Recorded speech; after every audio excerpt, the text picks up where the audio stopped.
உங்க பெண் பிள்ளைகள் இதே போல ஞானமா அதுகள் வளர்ந்து குடும்ப வாழ்க்கைக்குள் போகும் பொழுது கணவனுக்கு ஆதரவாய், கணவனுக்கு சப்போர்ட்டிவா, கணவனுக்கு என்ன தரிசனம் இருக்குதோ அந்த தரிசனத்தை அந்த பிள்ளைங்க கேரி பண்ணிட்டு போற மாதிரி சொல்லி கொடுக்கணும்.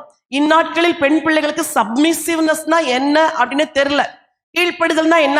நீயும் சம்பாதிக்கிற, நானும் சம்பாதிக்கிறேன், நீயும் ஐடில ஒர்க் பண்ற, நானும் ஐடில ஒர்க் பண்றேன், நீயும் நைட் டியூட்டி போற, நானும் நைட் டியூட்டி போறேன், வந்தா நீ சமைச்சு நீ சாப்பிட்டுக்கோ, எனக்கு பசி எடுத்தா நான் சமைச்சு நான் சாப்பிட்டுக்கிறேன். இதுவல்ல வாழ்க்கை. குழந்தையில இருந்தே ஒண்ணு நீங்க வாழ்ந்து காட்டணும். நீங்க உங்க கணவருக்கு எப்படி சப்மிசிவா இருக்கிறீங்கிறத பெண் பிள்ளை பார்க்கணும்.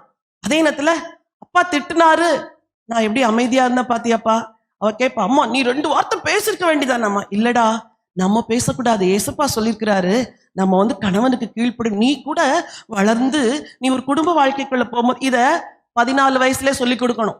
நீ ஒரு குடும்ப வாழ்க்கைக்குள்ள போகும்போது உனக்கு ஆண்டவர் கணவரை தருவார்ல, எதுத்தெல்லாம் பேசக்கூடாதுடா. நீ தாழ்ந்து போய் ஆண்டவர் சமூகத்துல போய் முழங்கால் போட்டு ஜோம் பண்ணணும். அப்பதான் ஆண்டவர் அவரை மாற்றுவார். இந்த சப்மிசிவ்னஸ் சொல்லி கொடுக்கிற பாடசாலை எது தெரியுமா? அம்மாவுடைய மடி. பொண்ணை மடியில போட்டு தலையை தடவி கொடுத்து வாழ்க்கை பாடங்களை கற்றுக் கொடுங்க.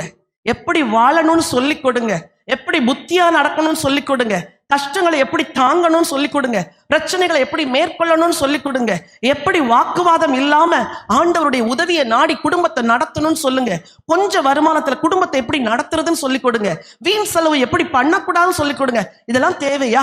வேண்டாம். இப்போ இது தேவையில்லை என்ற பாடத்தெல்லாம் பெண் பிள்ளைகளுக்கு சொல்லி கொடுத்தால் உங்கள் பெண்மகள் ஒரு மிரியாமை போல மாறுவாள், உங்கள் ஆண் பிள்ளைகள் மோசையை போல மாறுவார்கள். ஹல்லேலூயா.